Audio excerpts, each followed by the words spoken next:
주님이라는 제목으로 함께 말씀 가운데 하나님의 은혜를 나누겠습니다.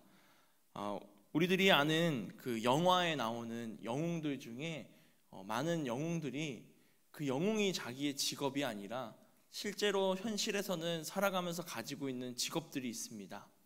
예를 들면 슈퍼맨인데요. 슈퍼맨의 원래 직업이 뭔지 아시나요? 슈퍼맨은 신문 기자입니다. 신문 기자로 활동하다가 도와줘야 될 사람이 생기면 옷을 갈아입고 나가는 거죠. 예를 들어 우리 어린아이들이 잘 알고 있는 스파이더맨도 그렇습니다. 학생이기도 하면서 사진을 찍어 잡지사에 제보하는 그러한 역할을 가지고 있는 학생 직업입니다. 이렇게 영웅 이전에 자신의 직업을 가지고 있는 것들이 우리가 알고 있는 영화에 나오는 영웅들입니다. 때에 따라서 옷을 갈아입고 날아올라서 사람들에게 도움을 주는 것이죠. 사람들은 그 모습을 보면서 저 사람은 슈퍼맨이라고 기억합니다. 근데 그 사람의 진짜 직업이 신문기자인지는 잘 모릅니다. 우리는 내가 지금 슈퍼맨이라면 이 세상에 내가 슈퍼맨으로 남고 싶은지, 신문기자로 남고 싶은지, 어떠한 삶이 나의 진짜의 삶인지 고민하며 나갈 것입니다.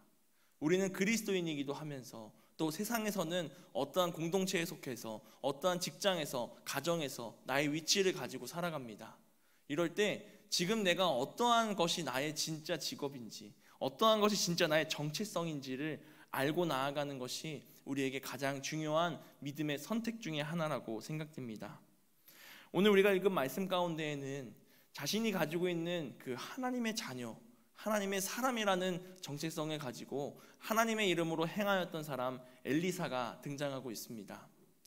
어떻게 보면 이 쇠도끼가 물에 빠지고 다시 건져 올라오는 모습을 보면서 전래동화 중에 금도끼 은도끼를 생각하실 수도 있습니다. 저는 금도끼 은도끼보다 이 엘리사의 쇠도끼가 먼저라고 생각합니다. 그것을 보고 금도끼 은도끼를 만들어낸 것이 아닌가라는 생각을 하는데요. 오늘 말씀 가운데 보면 엘리사와 그의 제자들이 나타납니다. 우리 함께 1절 말씀을 함께 읽어보도록 하겠습니다. 선지자의 제자들이 엘리사에게 이르되 보소서 우리가 당신과 함께 거주하는 이곳이 우리에게는 좁으니. 아멘. 선지자의 제자들, 엘리사의 제자들이 엘리사에게 이야기합니다. 보세요, 당신과 우리가 지내는 이곳이 너무 좁습니다 라고 이야기를 하는 겁니다. 엘리사는 자신에게 배우고자 하는 제자들이 있었습니다. 근데 그들이 거하는 곳이 점점 좁아졌습니다. 그 이유는 제자들이 많아졌기 때문입니다. 근데 이 당시 사회 상황을 보면 왕을 비롯한 많은 사람들이, 거의 온 나라가 우상을 숭배하면서 살아가던 시대입니다. 근데 이 어려운 때에 하나님의 일을 하기 위하여서, 하나님의 사역을 하기 위하여서 엘리사에게 모이는 젊은이들이 점점 많아지고 있었다라는 것입니다. 우리도 한번 상상해 보려고 합니다. 제가 말씀을 준비하면서 한번 상상해 봤는데요. 우리 교회 학교 아이들이 차고 넘치는 상상입니다. 예를 들어 1층에 있는 유치부실이 아이들이 너무 많아져서 복도까지 앉아야 되는 상황이 생겼다. 가운데 벽을 텄는데도 부족해서 부모님들은 복도에서 아이들을 보고 아이들은 그 안에 가득 찼다라는 상상. 그리고 지금 2층 소예배실에 의자가 100석이 있는데 그 100석을 아이들이 다 앉고도 30명이 서서 예배를 드린다 라는 상상. 이것이 그냥 상상에서 끝나는 것이 아니라 우리 교회 다음 세대 가운데 일어나는 부흥의 역사가 되기를 소망합니다. 오늘 엘리사에게 그런 일들이 계속해서 일어나고 있었습니다. 많은 아이들이 와서, 많은 제자들이 와서 하나님의 일을 하겠다고 자신에게 말씀을 듣고 배우고 함께 섬기며 나가는 일을 하고 있었습니다. 점점 더 좁아지죠. 지낼 곳이 없어집니다. 근데 엘리사와 이 제자들이 어떠한 돈이 있었겠습니까? 무슨 능력이 있었겠습니까? 사회에서는 능력도 부족하고 재력도 부족한 사람들이었습니다. 그랬기에 이들은 자신들이 무엇을 해야겠다라는 생각을 하게 됩니다. 우리 또한 마찬가지입니다. 유치부실이 차고 넘치고 소예배실이 차고 넘치고 청년들이 너무 많아서 예배드릴 공간이 없어졌습니다. 그럴 때 드는 고민이 무엇일까요? 예배당을 새로 만들어야 하는가? 본당을 교회 학교 애들에게 내어줘야 하는가? 어디서 아이들이 예배를 드려야 하는가? 이런 것이 고민거리가 될 겁니다. 근데 이것이 고민을 넘어서 현실적인 문제로 맞닥뜨리게 됩니다. 이럴 때 믿음을 가진 그리스도인들이라면 어떻게 행해야 하는가 한번 살펴보려고 합니다. 먼저 엘리사의 제자들은 자신들이 먼저 희생을 하기로 합니다. 그래서 나무를 직접 베고 벤 나무를 그 요단이라고 하는 처소까지 가지고 가서 그곳에 건물을 지어 자신들이 지낼 거처를 만들겠다는 무모한 결단을 했습니다. 하지만 무모한 것 가운데 용감한 결단이죠. 우리가 해내겠다라는 것입니다.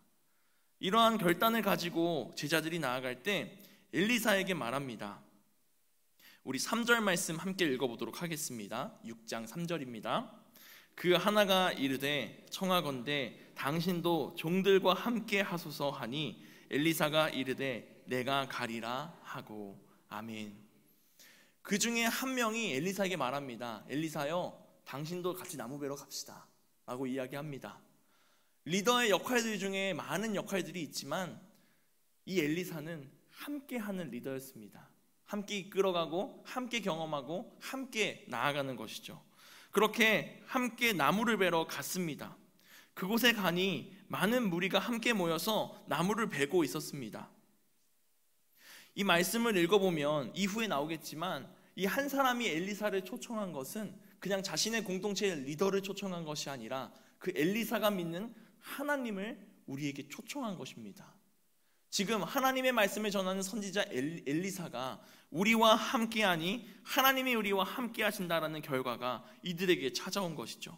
무슨 말씀인지 얼른 말씀을 읽어보려고 합니다. 우리 5절 말씀 함께 읽어보겠습니다. 한 사람이 나무를 벨 때 쇠도끼가 물에 떨어진지라 이에 외쳐 이르되 아, 내 주여, 이는 빌려온 것이니이다 하니. 아멘. 엘리사와 함께 나무를 베고 있을 때 한 사람이 쇠도끼를 물에 빠뜨렸습니다. 그때 외칩니다. 아, 주여, 이것은 내가 빌려온 것입니다. 근데 여기서 말하는 주여는 엘리사를 말합니다. 선생님, 엘리사여, 내가 이 도끼를 빠뜨렸는데 이게 빌려온 겁니다 라고 하는 것이죠. 그에게 누군가에게는 도끼 빠뜨렸어? 다시 사와 하면 되겠지만 이 당시 쇠도끼라고 하는 것 자체가, 그 쇠라고 하는 물질 자체가 비싼고 또 중요한 물건이었기 때문에 쉽게 구할 수 없었습니다. 그리고 이들의 상황이 어떻습니까? 이들이 거처를 구할 방법이 없어서 직접 나무를 베기까지 합니다. 그런 상황에서 쇠도끼를 구할 수 없으니 빌려온 상황입니다. 물에 도끼를 빠뜨린 사람에게는 정말 절망적으로 다가오는 상황이었죠. 눈앞이 캄캄해졌겠습니다. 그때 엘리사에게 제가 도끼를 물에 빠뜨렸습니다. 근데 제 도끼가 아니에요. 빌려온 도끼예요. 만약에 이걸 못 찾으면 다시 갚아줘야 됩니다 라는 의미가 담겨 있는 거겠죠. 그때 엘리사가 등장합니다. 그래, 어디 빠졌느냐 라고 물어봅니다. 그 자리에 엘리사가 나뭇가지를 베어서 던졌더니 그곳에서 쇠도끼가 떠올랐습니다. 여기서 좀 이상한 부분이 있는데 혹시 눈치채셨습니까? 쇠는 물에 뜨는 게 정말 어렵습니다. 그런데 그 쇠도끼가 물에 떠올랐다라는 것입니다. 우리는 이것을 그저 마술 혹은 마법이라는 상황에 맞춰서 이해할 것이 아니라 하나님께서 이 자리에 어떻게 함께 하셨는지를 살펴보고자 합니다. 우리 6절 말씀에 보면 이렇게 기록되어 있습니다. 우리 함께 봉독해 보겠습니다. 하나님의 사람이 이르되 어디 빠졌느냐 하매 그곳을 보이는지라 엘리사가 나뭇가지를 베어 물에 던져 쇠도끼를 떠오르게 하고. 아멘. 이 6절 말씀의 시작이 어떻게 되는지 눈여겨보기 원합니다. 6절 말씀의 시작은 엘리사가 말했다라고 하는 것이 아니라 하나님의 사람이 이르되 하나님의 사람이 말했다라고 이야기하고 있습니다. 엘리사가 아니라 하나님의 사람으로, 그냥 사람이 아니라 하나님의 능력을 가지고 하나님을 대언하는 선지자로서 말한 것입니다. 어디에 빠졌느냐? 세상을 살아가면서 우리는 경험도 쌓아야 하고 인맥도 있어야 하고 지식과 학벌도 있어야 한다는 말을 많이 듣습니다. 우리는 그런 압박 가운데 살아갑니다. 어른들뿐만이 아니라 우리 청년들, 청소년들, 우리 초등학생들까지도 공부와 또 지식과 또 인간관계, 물질적인 부분, 이러한 것들을 통해서 세상을 살아간다라고 압박을 받으며 살아나가고 있습니다. 하지만 현실에 우리는 사회에서 말하는 그 기준을 맞추기가 참 쉽지가 않습니다. 그러나 우리의 시선을 세상에 두는 것이 아니라 하나님 나라에 두었을 때 우리는 무슨 일을 하든지 하나님이 동행하심을 경험하고 그것을 내가 믿고 확신을 갖고 나아가는 자녀들이 되기를 소망합니다. 엘리사는 지금 이들에게 하나님의 사람으로 나타났습니다. 그가 그저 세상을 살아가는 것이 아니라 하나님 나라에 중심을 두고 하나님의 말씀으로 살아가던 사람이었다라는 것입니다. 우리도 마찬가지입니다. 아까 시작할 때 말씀드렸던 것처럼 내가 슈퍼맨으로 살아갈 것인가, 신문 기자로 살아갈 것인가, 내가 교회에서 사는 것처럼 그리스도인으로 정말 내가 이 교회에서 살아가는 그 믿음의 사람으로 세상에서도 살아갈 것인지, 아니면 내가 속해 있는 그 사회에서, 내가 속해 있는 가정에서는 교회와는 다른 모습으로 살아갈 것인지, 우리가 어떤 것이 먼저가 되어야 하는지, 나의 삶에 무엇이 우선순위인지 맞춰 나가는 우리가 되기를 소망합니다. 세상에서 강요하는 그러한 재물과 또 인맥과 지식과 학벌 여러 가지들에 맞추려고 하는 것이 아니라 먼저 하나님의 뜻에 맞춰 하나님의 사람으로 살아가는 우리가 되기를 소망합니다. 우리 가운데 이렇게 하나님의 사람으로 살아갈 때 하나님이 동행하시는 줄 믿습니다. 오늘 우리가 읽은 말씀 가운데 쇠도끼가 떠올랐다는 것은 그저 놀라움으로 끝나는 것이 아니라 하나님이 동행하실 때 하나님이 함께하는 하나님의 사람에게는 불가능이 없다라는 믿음을 가지고 나아가는 우리 이 시간 되기를 소망합니다. 하나님은 아주 크신 분입니다. 이 우주를 창조하시고 우리 가운데 임재하셔서 큰 문제와 환난을 감당하시는 분이십니다. 아들 예수 그리스도를 이 땅 가운데 보내셔서 십자가 달려 죽으심으로 우리들의 모든 죄를 사하여 주시는 그 구원의 하나님이십니다. 우리가 보기에는 태산 같은 문제도 하나님께서는 정말 쉽고 간단하게 해결하십니다. 그런데 반대로요, 하나님은 또 아주 작아지실 때도 있습니다. 무슨 뜻이냐면 나의 작은 신음도 하나님은 놓치지 않고 들으시는 분이시라는 것입니다. 우리가 때로는 감히 이런 사소한 문제를 하나님 앞에 기도하겠어, 이러한 문제는 그냥 내 힘으로 해결하고 말지 내가 하나님께 어떻게 이것까지 기도하겠어 라는 생각을 하실 수도 있습니다. 그러나 이미 하나님은 이러한 작은 소리와 작은 생각과 마음까지도 다 듣고 계시고 내가 해결해야 하는 부분이 있을지라도 하나님이 다 섬세하게 응답하시는 분이신 줄 믿습니다. 하나님은 크시기도 하지만 내 옆에 계시면서 나의 작은 소리까지 들으시는 그러한 분이심을 믿으면서 언제나 주님과 동행하는 삶을 살아가는 우리가 되기를 소망합니다. 그리스도인들에게 찾아오는 위기와 고난과 어려움, 문제, 갈등, 고민, 이 모든 것을 하나님께 간구하고 부르짖을 때 하나님은 우리와 함께 하시는 줄 믿습니다. 엘리사가 하나님의 사람으로 나오는 것과 같이 우리를 하나님의 사람으로 변화시켜서 우리가 이 땅 가운데 하나님의 나라를 전하는 자들로서 사용되는 그날이 오기를 소망합니다. 위기에 봉착했을 때 우리는 절망하고 좌절하고 넘어질 것이 아니라 이때가 내가 영적인 능력을 하나님께 받을 기회다, 이때가 내가 영적으로 깨어있을 기회다, 내가 영적인 진가를 드러낼 수 있는 기회다라는 마음으로 하나님께 기도하며 하나님과 함께 걸어가기를 소망해야 합니다. 하나님은 어떻게 보면 물에 빠진 그 도끼를 건져내는 것이 하나님께는 굉장히 사소한 일이실 수도 있습니다. 그러나 절망 중에 빠져있는 자에게 하나님은 소망을 보여주셨습니다. 오늘 우리도 기도할 때 이 금요심야 기도회 가운데 우리의 간구를 하나님께 올려드릴 때 만약 내가 가지고 있는 문제가 있다면 하나님, 내가 가지고 있는 문제, 내가 지금 물에 빠뜨린 쇠도끼가 있다면 주님의 방법대로 떠오르게 하옵소서. 우리의 절망을 주님이 소망으로 바꾸시고 나의 마음 가운데 있는 그 어둠을 빛으로 나오게 하옵소서. 내가 잃어버리고 슬퍼했던 그 소중한 것이 회복되게 하옵소서. 기도하며 나아가는 우리가 되기를 소망합니다. 이 순간 나를 가장 무겁게 짓누르고 있는 것, 그것부터 하나님께 고백하며 나아갈 때 우리는 더욱 가볍게 주님 앞에 나아갈 수 있는 줄 믿습니다. 우리가 오늘 찬양으로도 고백했습니다. 수고하고 무거운 짐진 자들아 다 내게로 오라. 우리 많은 사람들 찬양할 때 함께 고백했는데 주님께서는 언제나 우리를 기다리고 계십니다. 나의 짐을 들어주려고. 나의 짐을 다 내려놓게 하시려고, 내가 가볍게 자유롭게 나가게 하시려고 우리를 기다리고 있습니다. 그러한 것처럼 우리도 주님을 믿고 모든 것 주님께 맡기며 나아가는 우리가 되기를 원합니다. 오늘 읽진 않았지만 7절 이후의 말씀 가운데엔 엘리사의 사역의 모습이 담겨 있습니다. 열왕기하 6장 8절 윗부분에 나와 있는 주제를 읽어보면 제가 가진 성경에 이렇게 되어 있습니다.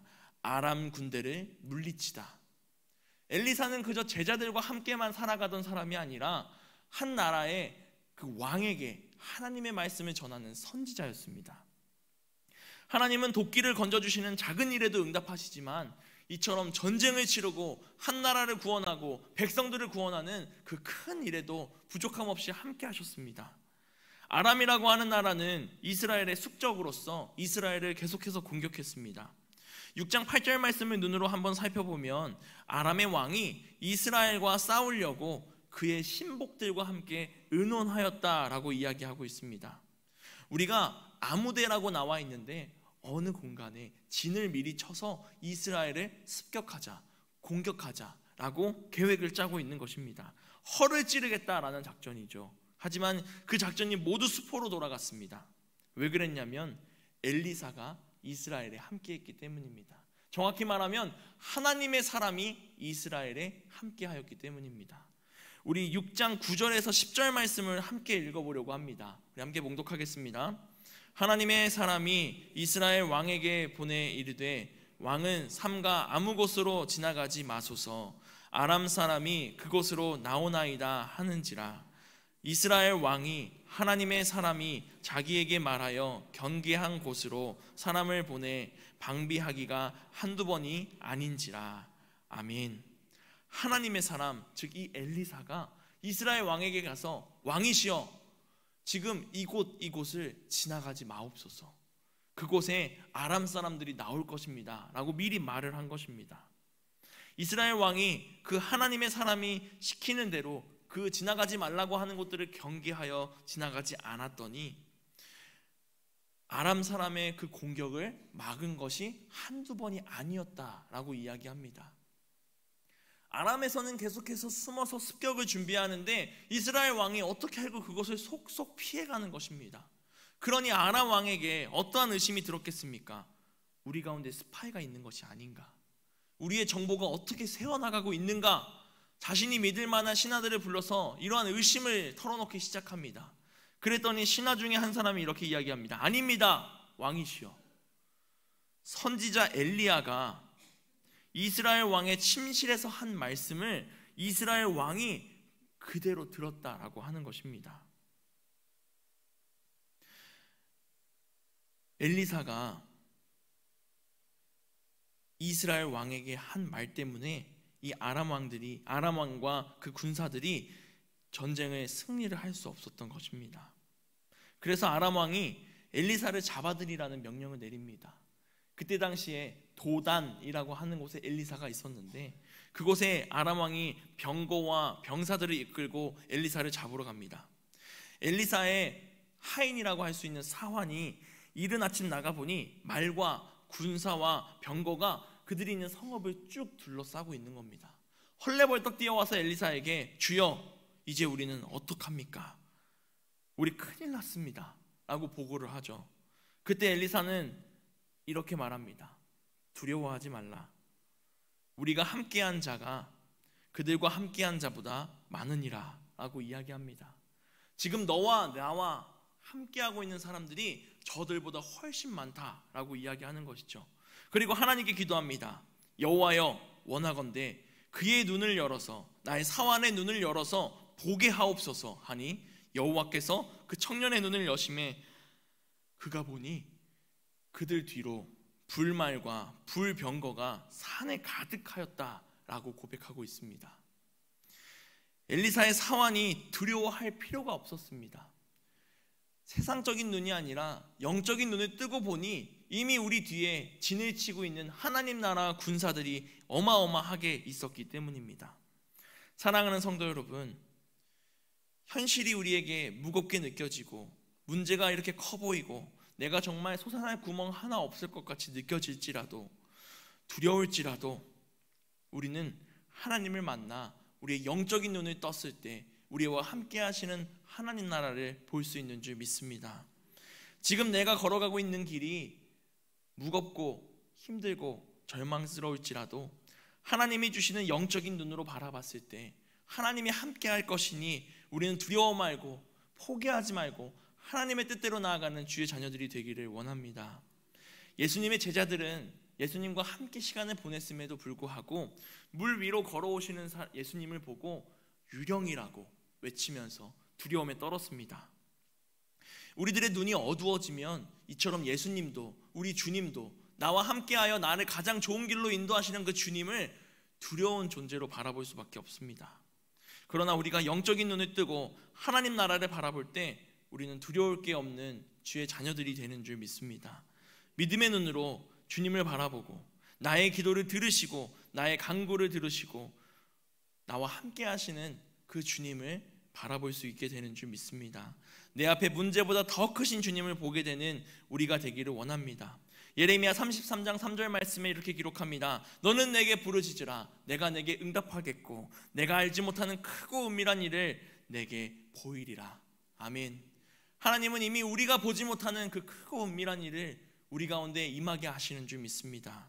오늘 기도하며 나아가는 이 금요 심야 기도회 가운데 내가 가지고 있는 문제들, 내가 생각하기에 하나님께 고백하기 너무 사소하고 너무 부끄럽고 너무 창피한 것까지도 다 하나님께 구할 때 하나님은 우리의 작은 신음까지도 들으시고 하나님의 방법대로 응답하여 주시는 분이신 줄 믿으며 하나님께 구하며 나아가는 이 시간이 되기를 소망합니다.